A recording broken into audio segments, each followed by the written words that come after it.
L'éthique à Nicomaque d'Aristote, livre 9e, chapitre 3.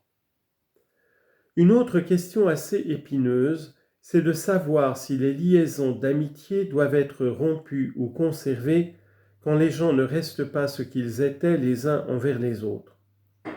Ou bien, n'y a-t-il rien de mal dans une rupture du moment que des gens qui ne s'étaient aimés que par intérêt ou plaisir n'ont plus rien à se donner ? Comme c'était là l'objet unique de leur amitié, quand cet objet disparaît, il est tout simple qu'on cesse de s'aimer. Tout ce dont on pourrait se plaindre, c'est que quelqu'un qui n'aimait que par intérêt ou par plaisir ait feint pourtant d'aimer de cœur, selon la vertu, en grec. En effet, comme nous l'avons dit au début, la cause la plus ordinaire de désunion entre les amis, c'est qu'ils ne se lient pas dans les mêmes intentions et qu'ils ne sont pas amis les uns des autres au même titre. Quand donc l'un des deux s'est trompé et qui suppose être aimé selon la vertu, tandis que l'autre n'a rien fait pour le lui donner à penser, il ne doit s'en prendre qu'à lui-même.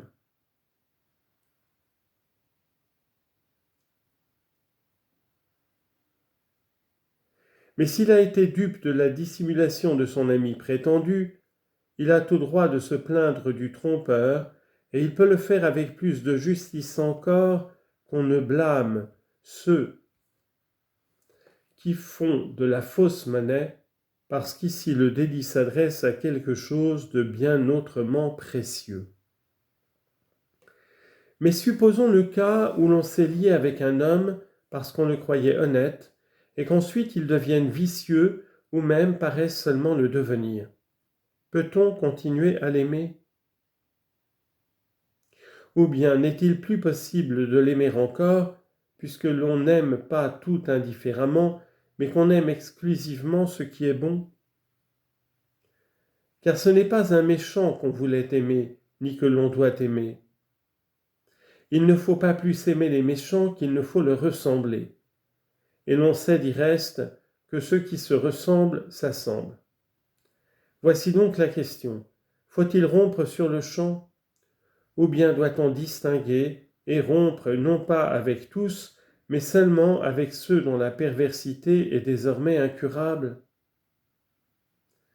Tant qu'il y a chance de les corriger, il faut les aider à sauver leur vertu avec plus de soin encore qu'à réparer leur fortune, en proportion même que c'est un service à la fois plus noble et plus digne de la véritable amitié. Dans ce cas, on n'a pas tort de rompre, car ce n'était pas de cet homme qu'on s'était fait l'ami, et du moment qu'il est si complètement changé, et qu'on est hors d'état de le sauver en le ramenant, on n'a plus rien à faire qu'à s'éloigner de lui.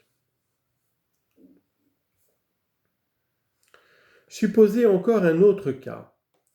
L'un des deux amis demeure ce qu'il était, et l'autre devenant plus distingué moralement, on arrive à l'emporter de beaucoup en vertu. Celui-ci doit-il continuer son amitié ? Ou bien est-ce une chose impossible ?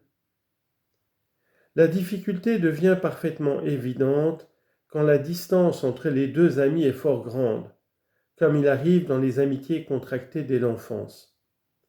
Si l'un demeure enfant par la raison, quand l'autre devient un homme plein de force et de capacité, comment pourrait-il rester amis puisqu'ils ne se plaisent plus aux mêmes objets et qu'ils n'ont plus ni les mêmes joies ni les mêmes peines ? Ils n'auront plus entre eux cet échange de sentiments sans lesquels il n'y a pas d'amitié possible, puisqu'il n'y a plus moyen alors de vivre ensemble intimement, ainsi que nous l'avons déjà plus d'une fois expliqué. Mais ne serait-ce pas le traiter un peu trop rudement que d'être avec lui comme s'il n'avait jamais été votre ami ? Ou bien faut-il plutôt garder souvenir de l'amitié qu'on a jadis ressentie ? De même qu'on croit devoir se montrer plus obligeant pour des amis que pour des étrangers, de même aussi il faut encore accorder quelque chose à ce passé qui a vu votre liaison, à moins toutefois que la rupture ne soit venu d'un excès d'impardonnable perversité.